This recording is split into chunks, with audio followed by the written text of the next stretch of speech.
African penguin বিশ্বের সবচেয়ে বিরল পেঙ্গুইন প্রজাতিগুলোর একটি, যাদের প্রধান খাদ্য সার্ডিন ও স্কুইড। কিন্তু সাম্প্রতিক বছরগুলোতে খাদ্য সংকট, আবাসস্থল ধ্বংস এবং জলবায়ু পরিবর্তনের তীব্র প্রভাবে এদের জনসংখ্যা ভয়াবহভাবে কমে গেছে। দক্ষিণ আফ্রিকা ও নামিবিয়ার উপকূলে একসময় লাখো পেঙ্গুইন দেখা যেত, আজ সেই দৃশ্য প্রায় অতীত। এমনকি একই সময়ে প্রায় 60,000 পেঙ্গুইনের মৃত্যু ঘটনা গবেষকদের গভীর উদ্বেগে ফেলেছে।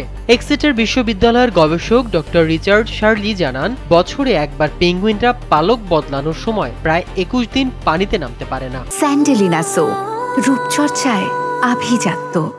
তাই এই সময় তারা শিকার ধরতে অক্ষম হয় এবং নিজের শরীরে জমানো চর্বির উপর নির্ভর করে টিকে থাকে। কিন্তু সাগরে সার্ডিন কমে যাওয়ায় পেঙ্গুইনরা প্রয়োজনীয় খাবার সংগ্রহ করতে পারছে না, ফলে না খেয়ে মৃত্যুর হার বাড়ছে। গবেষণায় দেখা গেছে 2004 থেকে 2011 সালের মধ্যে ডাসেন ও রবিন দ্বীপে 95% পেঙ্গুইন নিশ্চিহ্ন হয়েছে। সার্ডিনের সংখ্যা সর্বোচ্চ অবস্থার তুলনায় 25% নিচে নেমে গেছে, যা প্রজাতিটির অস্তিত্বই হুমকির মুখে ফেলেছে। আগামী এক দশকে বন্য পরিবেশ থেকে আফ্রিকান পেঙ্গুইন সম্পূর্ণ বিলুপ্ত হওয়ার আশঙ্কা তৈরি হয়েছে। এই পরিস্থিতি মোকাবেলায় গবেষকরা নিরাপদ এলাকায় কংক্রিটের নকল পেঙ্গুইন ও রেকর্ড করা ডাক ব্যবহার করে নতুন কলোনি গড়ে তোলার চেষ্টা করছেন। তবে বিশেষজ্ঞদের মতে সার্ডিনের মজুদ না বাড়লে এই প্রজাতিকে রক্ষা করা অসম্ভব হয়ে পড়বে।